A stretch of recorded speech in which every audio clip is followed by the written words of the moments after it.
Bien, muy bienvenidos a la segunda sesión de este mini curso. Quería comenzar esta charla dando un ejemplo de espacio métrico que suele no aparecer en los textos de estudios sobre espacios métricos, que son más abocados hacia el análisis o hacia la topología, para que vean que esta noción aparece en contextos que son de cierta actualidad. Una cosa muy sencilla. Consideren, por ejemplo, XN el espacio de secuencias, o de secuencias finitas, ¿cierto?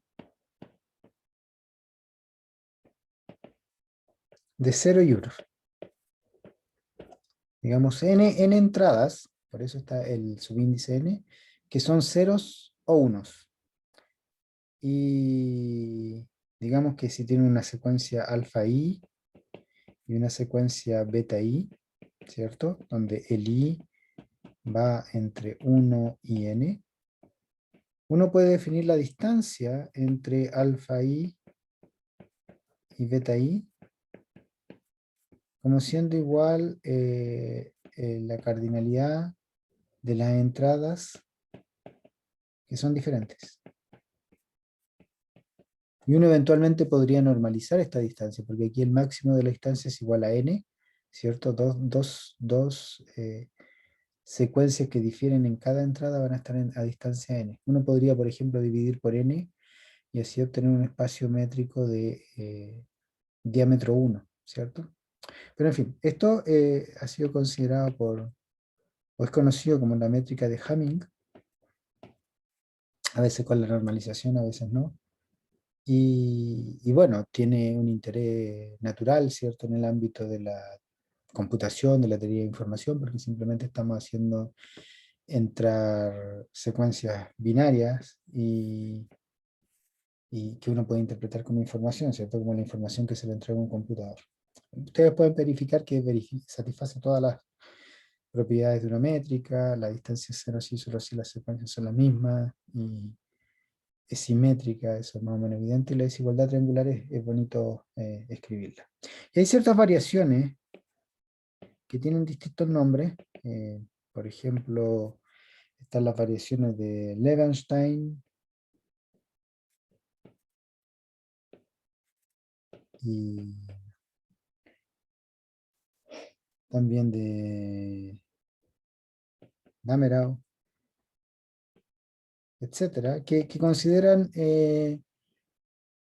cosas que pueden ser más interesantes, de hecho, porque aquí en la métrica de Hamming estamos comparando secuencias que tienen el mismo largo y eventualmente uno podría interesarse en secuencias que tienen distinto largo y tratar de compararlas, pensando, por ejemplo, en que a lo mejor se cometió un error al ingresar los datos, ¿cierto? Y entonces una palabra me quedó escrita más larga de lo que correspondía, etcétera. Entonces, lo que uno considera son una suerte de operaciones fundamentales y, y va a distinguir o va a establecer como distancia entre dos secuencias la cantidad de operaciones fundamentales que yo tengo que hacer para pasar de una a la otra. Y esas operaciones fundamentales pueden ser, como en la métrica de Hamming, ¿cierto? Cambiar ceros por uno, cambiar la entrada, es decir, transformar un 0 en un 1 o un 1 en un 0. Pero también puede ser insertar una entrada. Esto es más interesante porque me permite comparar una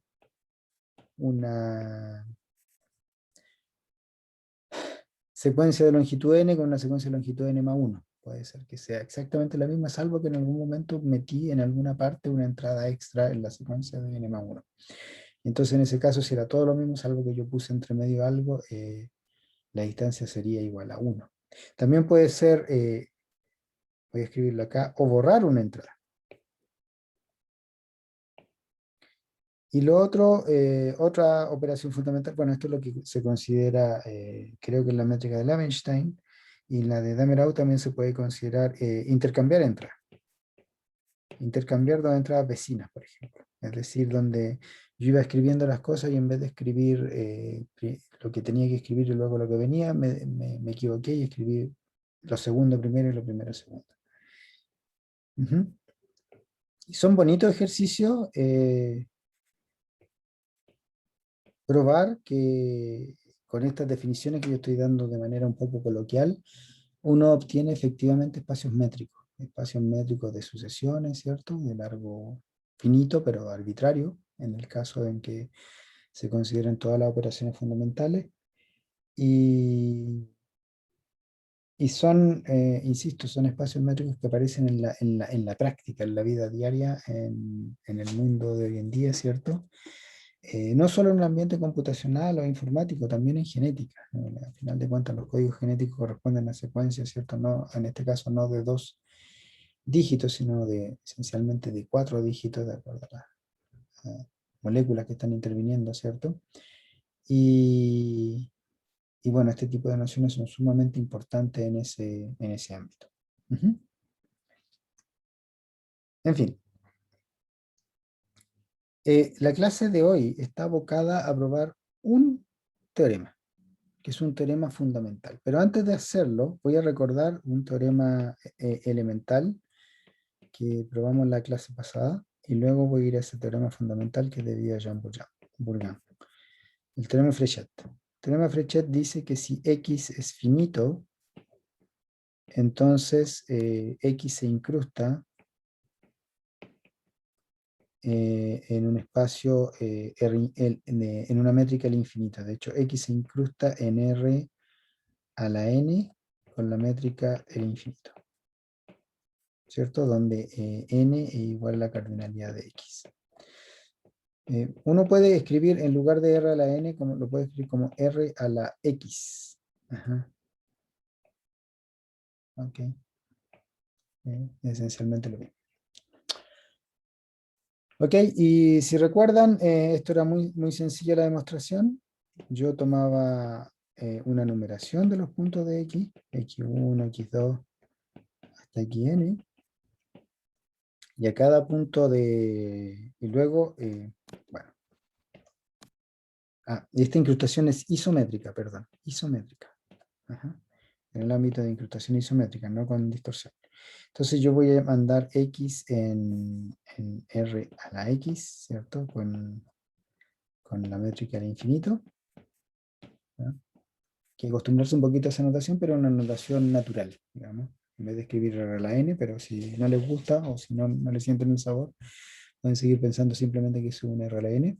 Y entonces yo tomo un punto de X y lo llevo a un vector, ¿cierto? Tengo que darle n coordenadas y esas n coordenadas son simplemente la distancia de X a X1, la distancia de X a X2, etcétera, la distancia de X a Xn. ¿Ok? Eso es la demostración del teorema de Fréchet. Pero voy a dar una demostración alternativa, que es peor. O sea, no es exactamente una demostración alternativa del enunciado arriba, sino que ahora lo vamos a meter en otro espacio. Y esta va a ser muy interesante. En vez de ir a colocar, bueno, aquí lo que me interesa es meterle una métrica al infinito. En realidad el exponente R a la N no importa mucho. Lo voy a meter en R a la 2 a la N con la misma métrica infinito. Y 2 a la N corresponde a la cardinalidad del conjunto de subconjuntos de X. ¿Okay? Así que también esto lo puedo escribir de esa manera. R a la 2 a la X con la métrica al infinito. Y de nuevo, esto es muy sencillo. Yo tengo que pensar aquí que esto es un vector de 2 a la n coordenadas, donde cada coordenada corresponde a un subconjunto de X. Recuerden que 2 a la X es el conjunto de subconjuntos de X.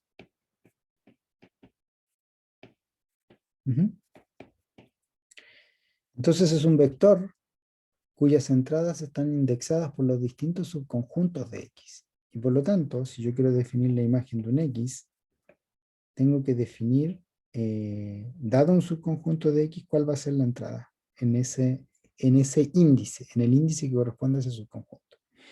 Entonces yo tomo A subconjunto de X, voy a colocar como entrada distancia de X a A, donde A es subconjunto de X. ¿Ok? ¿Está claro? Eso quiere decir que yo estoy al punto X, que es un punto en el espacio. Estoy mandando un vector que tiene coordenadas, tiene tantas coordenadas como subconjuntos de X hay, y en cada coordenada indexada por un subconjunto A, la entrada es la distancia de XA. Y uno puede probar, de nuevo, que esta es una, lo voy a dejar como un ejercicio, esto es una incrustación isométrica. De hecho, esta incrustación contiene, en cierto sentido, la incrustación anterior, porque cuando los conjuntos, cuando los subconjuntos A que yo considero son solo puntos, lo que me da es exactamente estas coordenadas que están acá arriba, que estoy marcando en amarillo. Pero en esta versión de la demostración, o de la nueva versión del teorema, estoy considerando subconjuntos que son más que puntos. Estoy considerando subconjuntos eh, que son arbitrarios, ¿cierto? Subconjuntos arbitrarios del,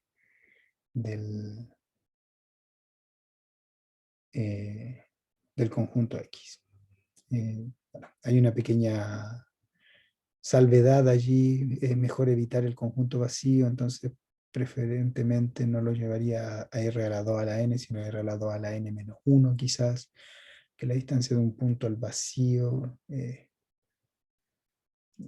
fin, quizás me las puedo arreglar para colocar ahí simplemente el diámetro, etc. La verdad es que ese tipo de detalles no importa mucho.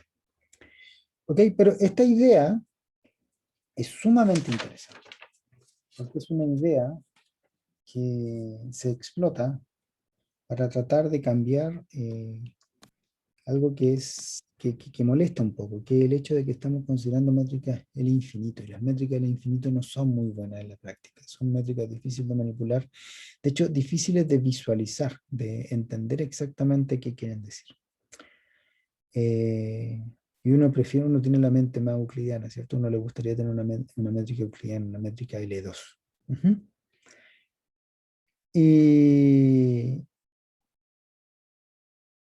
y bueno, eso es lo que hace un teorema fascinante, que uno de los pilares de esta teoría de, de Jean Bourgain, que es por ahí por el año 84, 85. Jean Bourgain era un medallista Fields belga que murió hace un par de años, lamentablemente. Y este es un artículo sumamente corto donde demuestra algo realmente hermoso, que es lo siguiente. Si yo tengo un espacio métrico de cardinal n, entonces ese espacio métrico, bueno, nosotros vimos que hay espacios métricos que no se meten en una métrica euclidiana de manera isométrica, pero sí se meten de manera Billy-Gibbsiana en un espacio euclidiano. De hecho, nuevamente este es el espacio de los subconjuntos de R elevado a los subconjuntos de X con la métrica euclidiana, o con la métrica L2, como prefieren llamarla, con distorsión acotada, y esa distorsión está acotada por una constante universal, lo voy a escribir como C, por el logaritmo de n.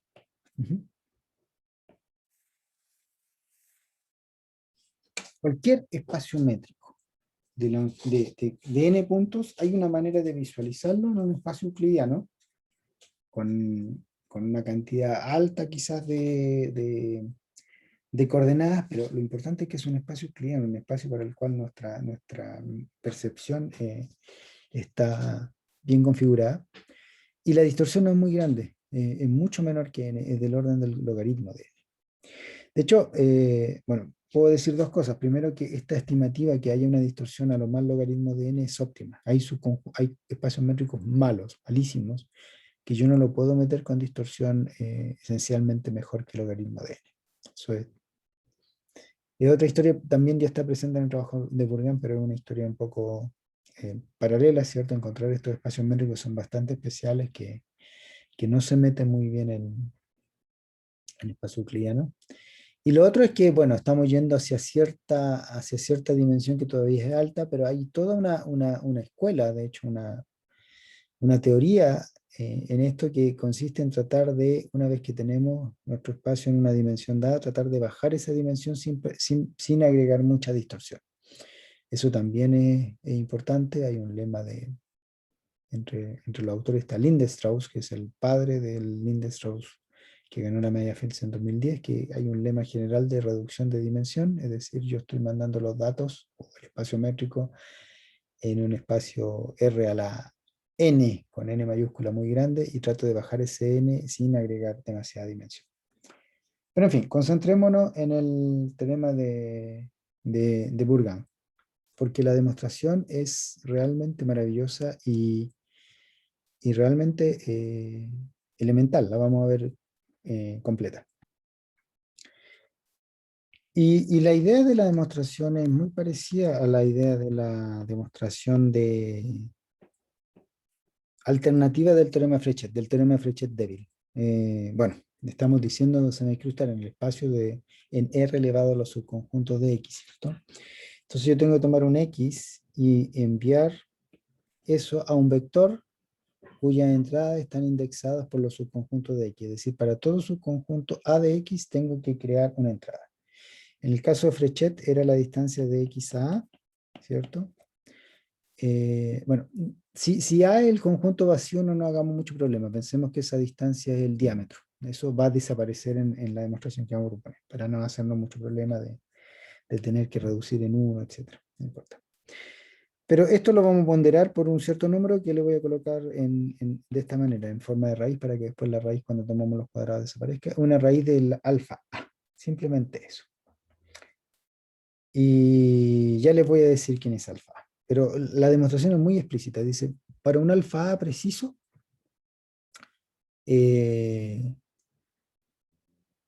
va a suceder que esta es una transformación, esta es una aplicación que es lipschitziana de constante 1, es decir, que no expande y que por abajo está controlada, la contracción está controlada por un factor logarítmico.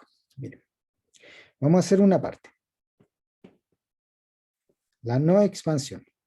Y ahí vamos a descubrir una propiedad que deben satisfacer los alfa A, que todavía no les digo lo que son, para que no haya expansión. Entonces vamos a tratar de hacer un cálculo con calma, porque hay que ir viendo exactamente de qué se trata esto. Yo tengo dos puntos X e Y en el espacio métrico X, y yo quiero calcular, bueno, esto es una función f, y esto, bueno, esto es f, esto va a ser f de x, ¿cierto? Y esto va a ser un punto en R a la 2 a la x. Entonces yo quiero calcular la distancia entre f de x e f de y. Y voy a calcular el cuadrado de nuevo, es norma euclidiana. ¿Y esto qué es?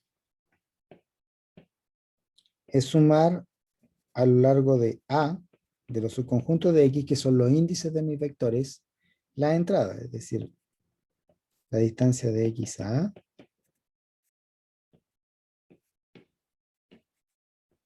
menos la distancia de Y a A, ponderado por la raíz de alfa A, y esto al cuadrado. Esto es por definición la distancia euclidiana, ¿cierto? Y bueno, esto me queda simplemente la suma a lo largo de los subconjuntos de X de alfa A, la distancia de X a A, menos la distancia de Y a A al cuadrado. Y esto es la distancia entre X a A. Voy a hacer algo antes.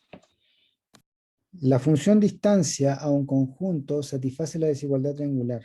Esto es súper conocido, si no lo pueden hacer como un ejercicio. La distancia de X a menos la distancia de Y a es menor o igual que la distancia entre X e Y. Entonces esto es menor o igual que la distancia entre X e Y al cuadrado por la suma Y ahí puede salir esta expresión hacia afuera, porque ya no aparece la de los alfa. Y lo que voy a querer es que esta cantidad sea igual a 1. Esta es una condición que voy a pedir y que de hecho se va a satisfacer para mi elección. Si ese número es igual a 1, la conclusión es que f de x, la diferencia entre f de x y f de y en norma L2 es menor o igual que 1 por la distancia entre x e y al cuadrado. Y cuando yo tengo eso, yo puedo borrar los cuadrados, ¿cierto? Es decir, me queda que f de x menos f de y es menor o igual que la distancia entre x e y. Y esta es la condición de Lipschitzianidad de constante 1.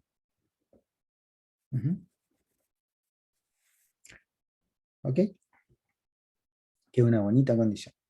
Pero necesito que los alfa A entonces sumen 1. Y lo vamos a tener. Entonces tenemos la no expansión a condición que los alfa A sumen 1. Y lo otro es que no haya contracción muy grande. Sabemos que no hay expansión en absoluto, es decir, la constante de Lipschitz está acotada por 1. Pero yo quiero que no haya contracción muy grande tampoco. ¿Ok? Entonces vuelvo a la definición. Entonces yo tenía el x, lo estoy tratando de meter en R a la 2 a la x, y estoy llevando un punto x del espacio x mayúscula en un vector que es raíz de alfa a, distancia de x a, donde a es un conjunto, barre a lo largo de los subconjuntos de x. Y ahora les voy a decir quién es alfa a. Voy a definir lo siguiente. Voy a cambiar de color para que quede más explícito lo que estoy haciendo. Acá va a ser 1 más la parte entera del logaritmo en base 2 de n. Ya se va a ver por qué esto funciona. Y con ese k vamos a fijar un j, que puede ser 1, 2, hasta acá. Este j es una suerte de escala. Estamos considerando k escala, y es porque estamos tomando el espacio y lo estamos dividiendo esencialmente por la mitad, por la cuarta parte, por la octava parte, etc. Eso va a ir quedando claro a lo largo del proceso que vamos a ir haciendo. Entonces vamos a fijar uno de esos j, que piénsenlo como una escala. Y para ese j vamos a definir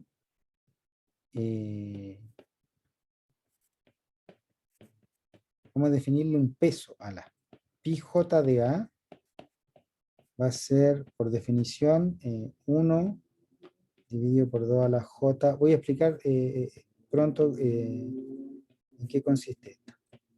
Entonces sería 1 dividido por 2 a la j cardinalidad de a, y 1 menos 1 a la j n menos la cardinalidad de a. N es la cardinalidad del conjunto. Y la afirmación, recuerden que teníamos pendiente que la suma de los alfa era igual a 1. La afirmación es que la suma de los pi j de a con a subconjunto de x es igual a 1. ¿Ok? Esto es una afirmación. Les voy a explicar después por qué esto ocurre. Ahora, el alfa a no es el pi j de a, sino que hay que hacer un medio. Voy a cambiar de color. Alfa a va a ser, por definición, 1 sobre k, la suma de j igual 1 hasta k de los pi j de a. Y entonces, si creemos la afirmación, yo sé que los pi j suman 1, y por lo tanto, cuando yo tomo promedio de cosas que suman 1, bueno, también van a sumar 1. Entonces, la suma de a sobre a subconjunto de x de alfa a también es igual a 1. ¿Qué es la propiedad que necesitábamos para que la transformación fuera, que no expandiera en lo absoluto? Pero les tengo que explicar por qué se cumple esta propiedad. Lo voy a marcar en rojo. Esa propiedad artística. ¿Por qué los pi j de a suman 1? Y para eso tengo que, bueno, eso se puede hacer a mano. haciendo un buen cálculo, usando el teorema del binomio, del multinomio, etcétera. Se los dejo como ejercicio pensarlo así algebraicamente, pero es mucho mejor y se va a ver en lo que sigue de la demostración, que es la parte más importante, digamos, del argumento, que es bueno pensar esto probabilísticamente. Recuerden, tenemos un J fijo. Entonces, ahora voy a empezar a escribir con rojo todo lo que tenga que ver con la afirmación de que los pi j de A suman 1. Y con el J fijo yo voy a construir una moneda que me puede dar cara o que me puede dar cruz. ¿Okay? Cara va a ser como cuando sale bien y cruz cuando sale mal. ¿Okay? Pero es una moneda que no es una moneda equilibrada, no es que me vaya a salir un medio y un medio, sino que es una moneda que tiene poca probabilidad, de hecho, de salir cara. ¿Okay? La probabilidad de salir cara va a ser 1 dividido por 2 a la j. Y la probabilidad de ser cruz va a ser el complemento. Muy probablemente no me va a salir cara. 1 menos 1 2 a la j. Y el j está fijo, el j puede ser 1. Si fuera 1, estamos en el caso equilibrado, un medio, un medio. Pero si fuera 2, entonces la probabilidad de que me salga cara es un cuarto y la probabilidad de que me salga cruz es 3 cuartos. Si el j es k, la probabilidad de que me salga cara es bajísima, 1 sobre 2 a la k. Recuerden que k es esencialmente el logaritmo de n. Entonces 2 a la k es esencialmente n. Entonces la probabilidad de que me salga una cara para j igual a k es esencialmente 1 partido por n. ¿Ok? Y, y si se fijan ahora, voy a encerrar lo que es pi j de A. Y se dan cuenta que esto es una suerte de probabilidad. Es como una suerte de una probabilidad del tipo Bernoulli, ¿cierto? Estoy tirando una moneda. Esta moneda específica, que es la moneda jésima, yo tengo k monedas, una para cada j, y estoy queriendo que me salga cara una cantidad de veces igual a la cantidad de elementos de la. Y que me salga cruz una cantidad de veces igual a los elementos del complemento de la. Entonces, una manera de anotar el pi j de A, que es la notación que utilizaría un probabilista, de hecho, es que esto es igual a la probabilidad con esta moneda, ¿ok? La moneda está fija porque el J está fijo, de que yo lance la moneda, empiece a lanzar la moneda cada vez que yo tengo un elemento del X, ¿cierto? Entonces yo tengo un elemento X1, lanzo la moneda y yo digo si me sale cara, entonces lo voy a incluir en un subconjunto y si me sale cruz, no lo voy a incluir. Y cuando yo voy haciendo eso, elemento por elemento, me sale un subconjunto que se llama un subconjunto aleatorio. Uh-huh. Subconjunto aleatorio de acuerdo a esa moneda, ¿cierto? La moneda jésima. Es decir, de acuerdo a que un punto va a estar en ese subconjunto con probabilidad 1 sobre 2 la j. Y esto va a ser la probabilidad de que el subconjunto aleatorio sea exactamente el conjunto A que yo estoy considerando. Eso es exactamente el pi j de A. Es una probabilidad de que cuando yo empiezo a tirar la moneda me va saliendo cara exactamente en los puntos de A y me va saliendo cruz exactamente en los puntos que no están en A. Es decir, la probabilidad de que el subconjunto aleatorio que yo obtengo, el subconjunto que sale tirando la moneda, sea igual a mi A inicial. Y si yo tengo esta interpretación, esto es evidente, que la suma de los pi j de A sea igual a 1 es evidente, porque el 1 corresponde a la probabilidad total de este proceso de ir sacando su conjunto aleatorio, ¿cierto? Y obviamente, cada vez que yo hago este proceso de sacar un subconjunto aleatorio, bueno, me sale un subconjunto y cuando yo barro a lo largo de todos los subconjuntos voy a estar barriendo sobre la probabilidad total. Uh-huh. Entonces, esto, desde el punto de vista probabilístico, es evidente. Si uno lo piensa como el pi j como la probabilidad de que el subconjunto aleatorio sea un subconjunto dado. Si yo empiezo a ir cambiando de nuevo los subconjuntos dados, voy a barrer con todos los subconjuntos y esas son todas las probabilidades que tiene un subconjunto aleatorio de aparecer, de ser igual. Ok, eso es algo que hay que madurarlo un poquito, pero desde un punto de vista de nuevo, de si uno tiene la mente más probabilística, esto es evidente. Si no les convence mucho, pueden darle una vuelta usando, como les decía, el teorema del binomio, el teorema del multinomio, y se van a dar cuenta que efectivamente esa suma, usando solamente manipulación algebraicas, es igual a 1. Así como 1 más 1 a la... un medio más un medio a la n es igual a 1, me da todas las posibilidades de una moneda honesta, ¿cierto? Piensen un poco en 1 a la j más 1 menos 1 a la j y hacen todas las combinaciones posibles, le va a salir igual a 1 y con un argumento similar. Ok, entonces ya tenemos el alfa A y espero haberlos convencido de que la suma como la suma de los pj de A con A recorriendo los subconjuntos de X igual a 1, entonces la suma de los alfa A también es igual a 1. Y estos alfa A son primordiales. Esta elección de los alfa A es primordial para probar que la transformación, la aplicación, ¿cierto? Esta con la que partimos, que manda el X hacia la distancia de X en A ponderada por esa raíz de alfa A, no contrae mucho. Recuerden, no expande en lo absoluto porque los alfa A suman 1, pero tampoco contrae mucho, contrae lo más un factor logarítmico por una constante universal. Y eso es lo que tenemos que ver ahora. Eso es la parte fundamental de la demostración. Entonces voy a volver a escribir los datos que tenemos. ¿Qué es lo que estamos haciendo? Estamos tratando de meter el x en r a la 2 a la x con una métrica euclidiana y cada punto x está yendo hacia la raíz de alfa distancia de x a a, y esto con a subconjunto de x. Sabemos que esto es una aplicación lipschitziana de constante 1 y queremos ver la constante lipschitziana por abajo, ¿cierto? O sea, yo quiero que la distancia entre x e y sea mayor o igual que, perdón, voy a escribirlo entero. Yo sé que la distancia entre f de x y f de y, bueno, no es distancia, sino que la norma, perdón, voy a escribir así, f de x menos f de y, ya verificamos que es menor o igual que la distancia en x, gracias a que los alfa y suman 1, y lo que yo quiero verificar ahora es que esto es por lo menos una constante dividido por el logaritmo de n por la distancia entre x. ¿Ok? Y a eso me refiero con que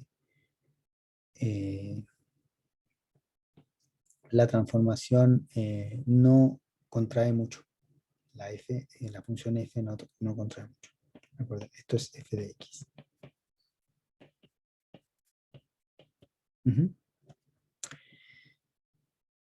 Ok, entonces eso es lo que queremos hacer y les recuerdo por acá con algunos colores, el pj de a es igual a 1, 2 a la j elevado a la cardinalidad de a y 1 menos 1, 2 a la j elevado al... esto no me va a caber acá. Voy a borrar esto, este es el f de x, ahora sí me debería caber. Pj de a es 1, 2 a la j al cardinal de a, 1 menos 1, 2 a la j, n menos el cardinal de a, y alfa a es igual a al promedio de estos. La sumatoria de j igual a 1 hasta acá, de los pj de a. ¿Ok?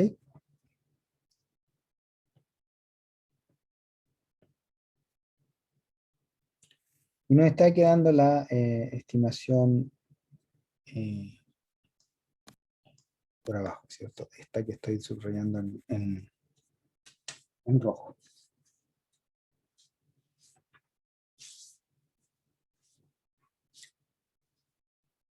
¿Ya?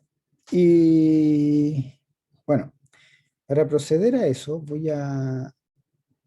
vamos a hacer un paso intermedio. Y esto es sumamente interesante.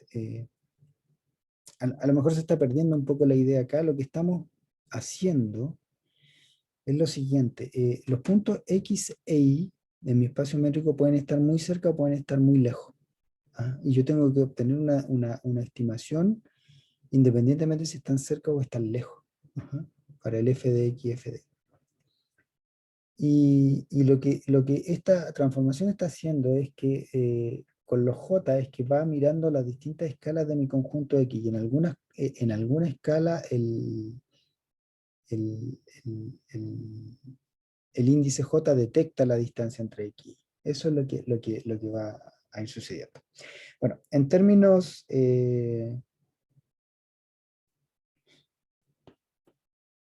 prácticos, vamos a fijar el j. Recuerden que el j es un número entre 1 y k.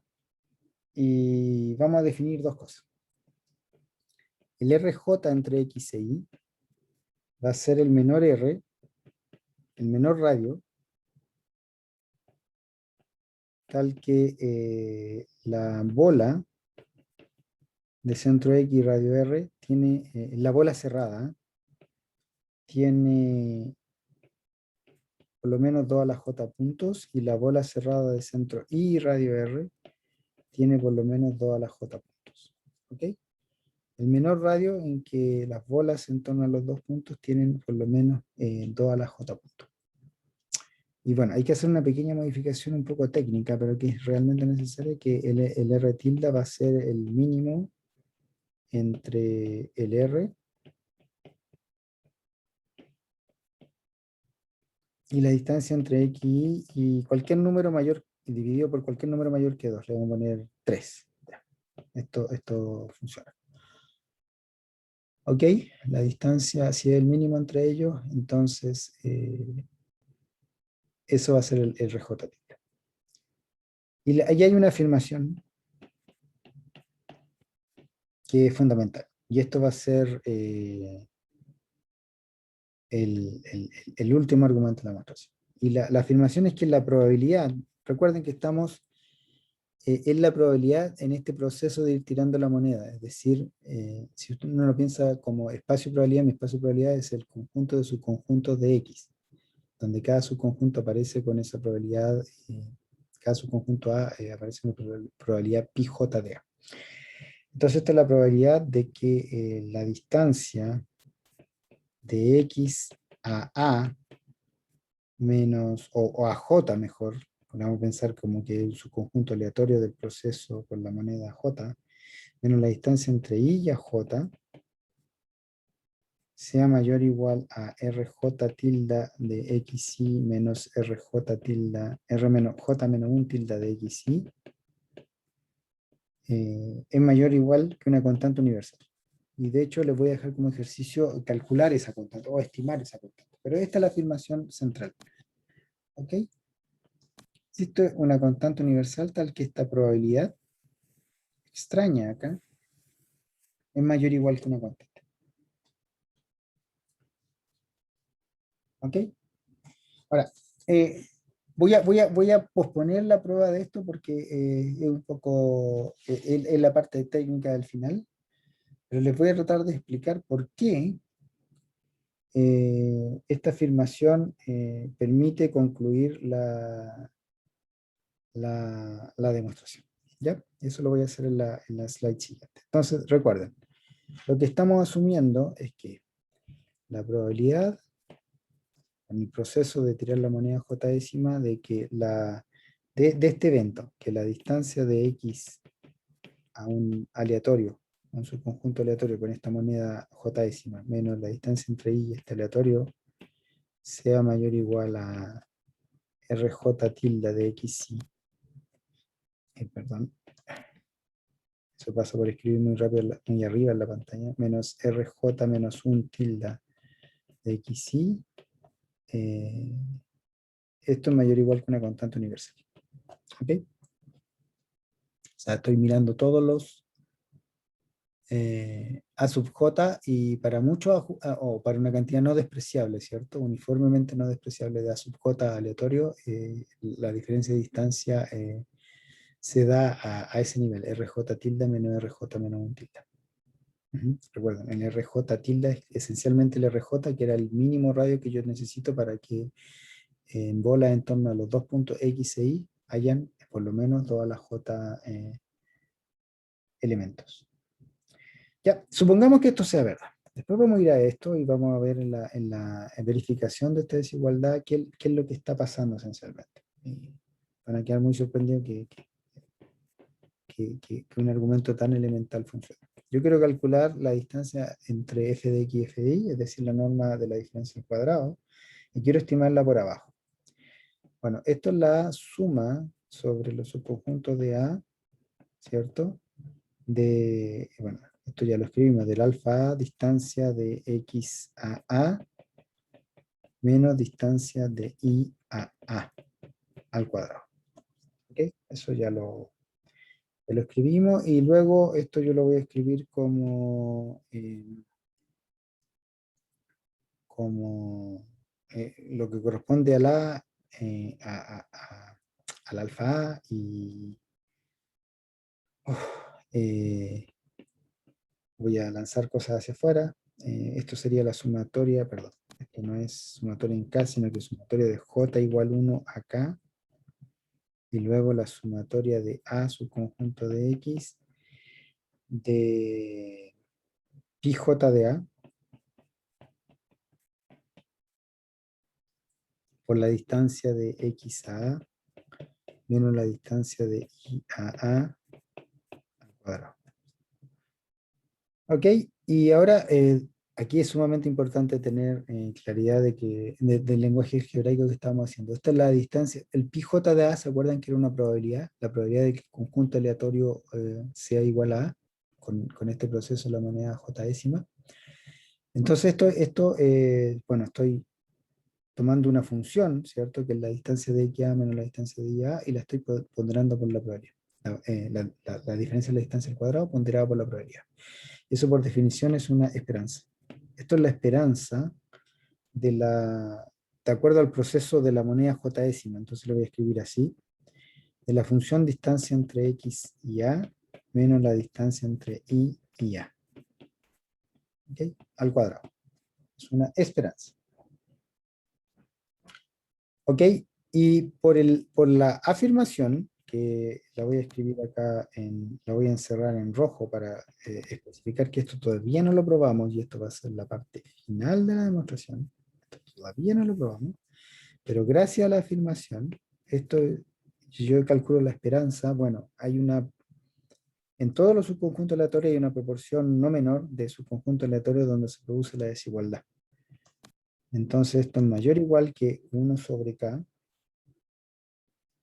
Bueno, una constante, la constante la voy a sacar hacia afuera. La constante sobre k, la suma de j igual 1 a k, y sería rj tilde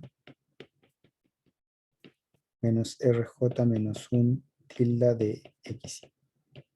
Y como está al cuadrado, esto tiene que ser al cuadrado. ¿Okay?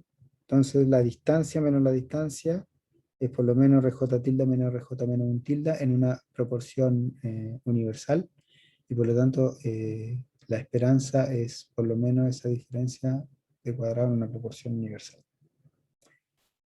Y aquí les dejo hacer una pequeña desigualdad de Cauchy-Schwarz. Voy a marcar aquí. Esto me va a quedar una constante dividido por k cuadrado. Esto es una suma de cuadrados y quiero compararlo con el cuadrado de la suma. Eso es simplemente un Cauchy-Schwarz. Se los dejo como ejercicio. Me queda rj tilde de xy menos rj menos 1 tilde de xy al cuadrado. ¿Y por qué me gustó hacer eso? Porque esto es una suma telescópica, si se fijan. Y me va a quedar el último término, rk tilde de xy menos el r0 tilde de xy. Y si ustedes piensan un poquito en lo que eran estos, el RK, el K era esencialmente el logaritmo de n. Y por lo tanto el RK es el radio que yo necesito para tener 2 a la k, es decir, n puntos. El conjunto tiene n puntos, entonces necesito esencialmente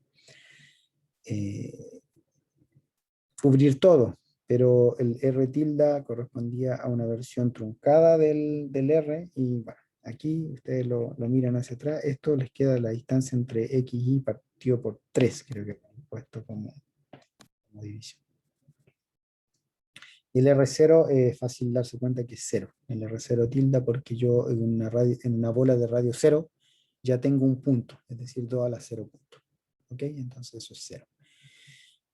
Recuerden que estamos considerando bola cerrada. Entonces, ¿qué es lo que me queda finalmente? Me queda que f de x menos f de y en norma al cuadrado es mayor o igual que una constante dividido por k cuadrado por la distancia entre x e y al cuadrado. La constante, bueno, está el 3 que se pasa a la constante, ¿cierto? Me va a cambiar la constante por una constante prima, pero no importa mucho. Y si yo retiro los cuadrados, entonces me queda que f de x menos f de y en norma euclidiana es mayor o igual que una constante dividido por k, por la distancia entre x.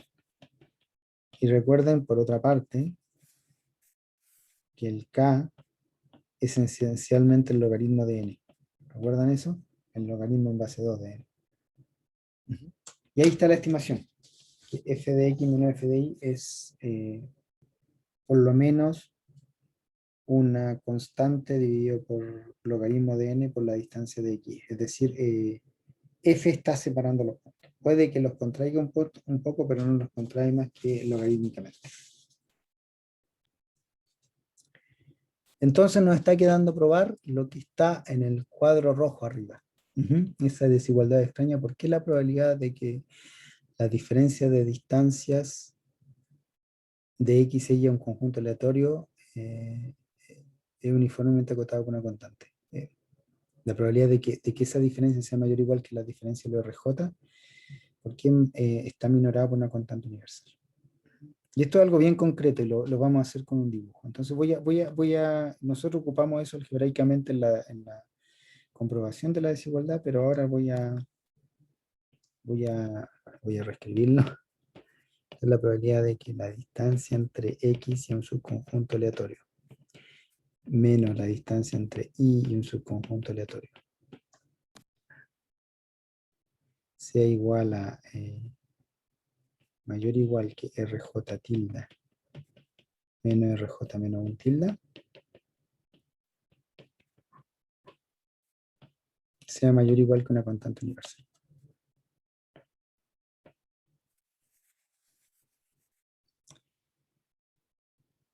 Ok, entonces para probar que la probabilidad de cierto evento es mayor o igual que una constante, yo tengo que encontrar muchos eventos en los cuales eso se cumple, de tal manera de ponderar la probabilidad de ello. Entonces yo quiero que la distancia sea mayor o igual a, la diferencia de distancia sea mayor o igual a RJ tilde menos RJ menos 1 tilde.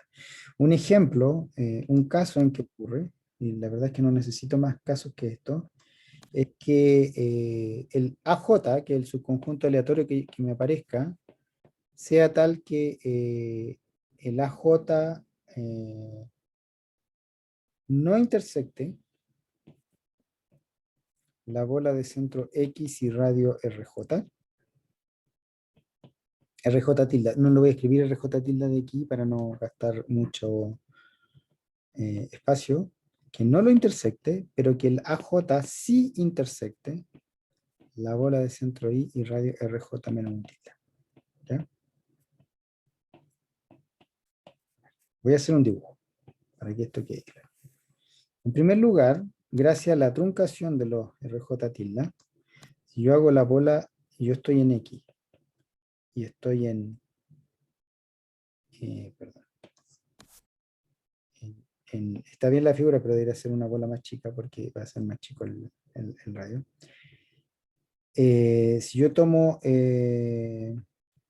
las bolas de centro X y radio, este va a ser el radio RJ tilde y este de acá va a ser el radio RJ menos 1 tilde. Pero lo voy a borrar para evitar saturar la figura. Entonces yo voy a escoger un subconjunto AJ aleatorio, es decir, voy a empezar a tirar la moneda y voy a pasar por todos los puntos de X y voy anotando los que me salió cara y descartando los que me salió cruz. Y yo quiero los AJ que no intersectan la bola. O sea, los AJ, voy a escribir acá, lo voy a pintar con rojo. Los AJ que están por fuera de la bola de radio X y radio RJ, están por acá, y en algún momento me intersectan la bola de radio Y.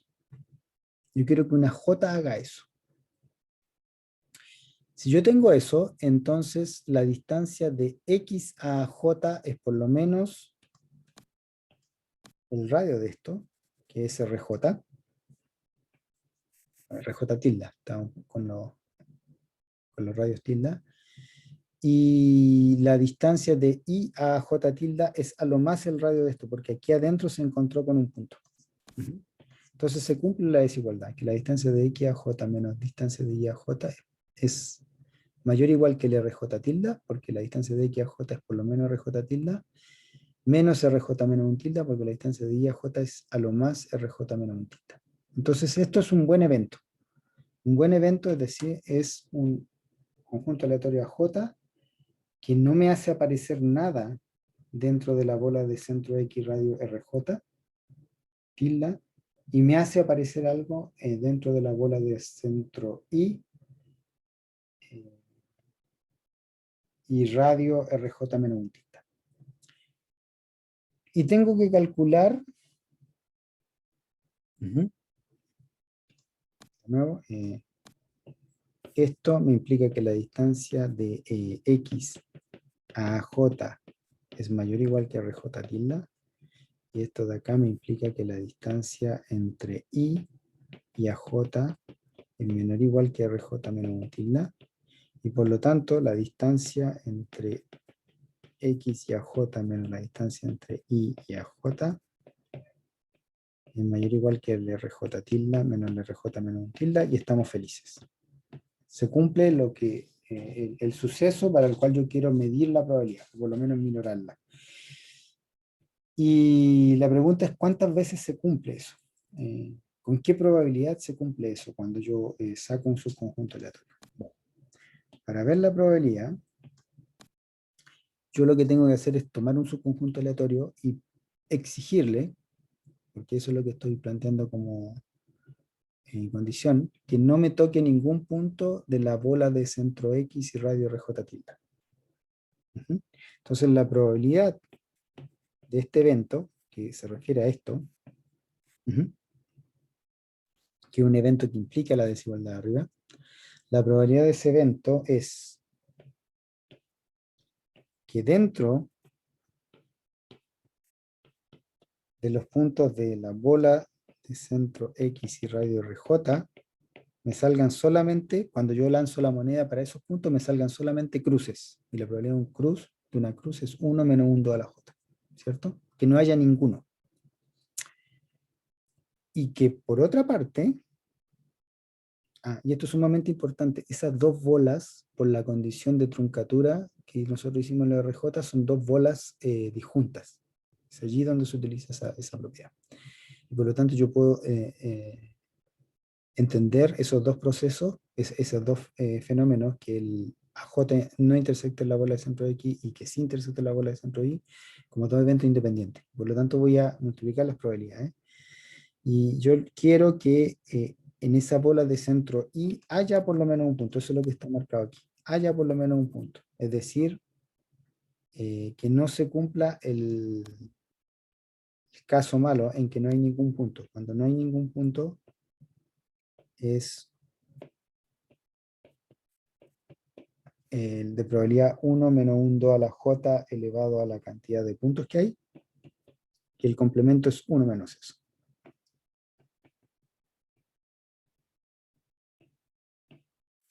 ¿Ok? Esa es la probabilidad entonces de que ese evento que implica la desigualdad que nosotros queremos ocurra. Y ahora yo tengo que acordarme de algo. La bola de centro X y radio RJ tilde, por definición, tiene menos que 2 a la J más 1 puntos. ¿Ok? Porque el mínimo en que el RJ tilde, el RJ, recuerden, el mínimo que yo necesitaba como radio para obtener 2 a la J puntos. ¿Me puede, y por otra parte, lo mismo pasa con la bola de centro Y y radio RJ tilde menos 1. Esto debiese ser menor que 2 a la J. Les dejo entonces verificar lo siguiente. Con estas desigualdades, esto es mayor o igual que 1 menos 1, 2 a la J, y reemplazar el valor por el máximo que podría tener 2 a la J más 1, por 1 menos 1, 1 menos 1 2 a la J elevado a la 2 a la J. Me queda que la probabilidad es mayor o igual a eso. Y sucede, voy a borrar aquí en el lado derecho, y esto se los dejo como ejercicio. Entonces lo voy a dejar con rojo. Este es un bonito ejercicio, un ejercicio de cálculo elemental. Simplemente tomar la función que yo estoy allá considerando la izquierda y minorarla, y darse cuenta de que independiente del valor de j, esto está minorado por una constante. ¿Okay? Por lo tanto, la probabilidad de ese suceso específico, de que un conjunto aleatorio no intersecta la bola de centro X, pero sí la de centro Y, está minorada por una constante, y ese evento específico implica la desigualdad que nosotros tenemos arriba en la pantalla, y esa desigualdad permitía establecer una desigualdad lipschitziana por abajo para mi función f, que era f de x menos f de y, norma de la diferencia mayor o igual que la distancia entre x y y dividido por esencialmente el logaritmo de n, veces una constante. Y eso termina la demostración del teorema de Morgan. Como ven, es una demostración totalmente elemental, muy sorprendente, realmente fascinante, pero es una demostración que hay que masticar un poquito, madurarla, así que los dejo releerla, mirarla y sobre todo hacer estas estimaciones que van apareciendo de manera un poco milagrosa a lo largo de, la, de los cálculos, ¿cierto? Específicamente esta última, que es bien, bien interesante. Pero esencialmente eso, es tomar en conjunto, mirar sus subconjuntos aleatorios y mirarlos en diferentes escalas para establecer las desigualdades entre las imágenes y las preimágenes de las distancias correspondientes.